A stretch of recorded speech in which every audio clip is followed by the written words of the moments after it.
What make it worse, I call my friend. As soon as I put my face in the camera, this bitch cackling.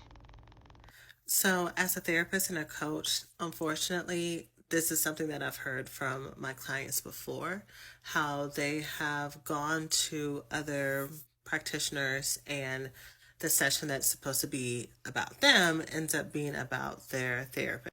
And a lot of times, because the women that I work with are tend to be people pleasers and they're going to therapy for childhood trauma and things like that, they don't really know how to say stand up for themselves. And also, to be honest, it shouldn't be a place that they even have to do that. That time should be for themselves.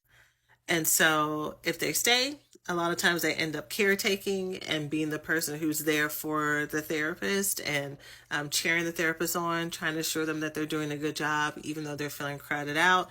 And worst case scenario, they leave and they have a bad taste in their mouth. So, for anyone who has been to therapy and this has been your experience, and you have not had a therapist that really makes space for you, I just want you to know that that is not the normal.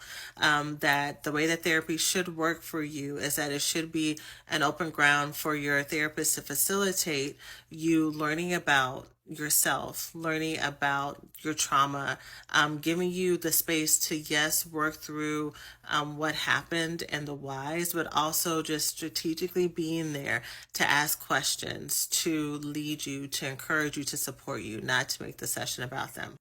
And if there are any healers who are watching this and from your best intentions, you have been disclosing and sharing what has been going on with you, with your clients, because it's been your way of building rapport and trying to connect with them, it's really, really important for you to remember that it is okay to be friendly with your clients, for you to be warm, for you to be compassionate, for you to, join with them, joke about popular culture, whatever it is that they bring into the session.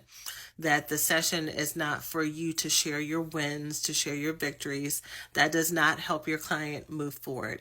If you do use disclosure, it needs to be very, very intentional. It needs to be for the benefit of your client, not because, especially if you're lucky enough to have really great clients like I do, it's really common for you to be serving someone that you're like, oh, this could be my homegirl, but it's not your homegirl. And it's not, your mom or your dad or your brother or whoever else.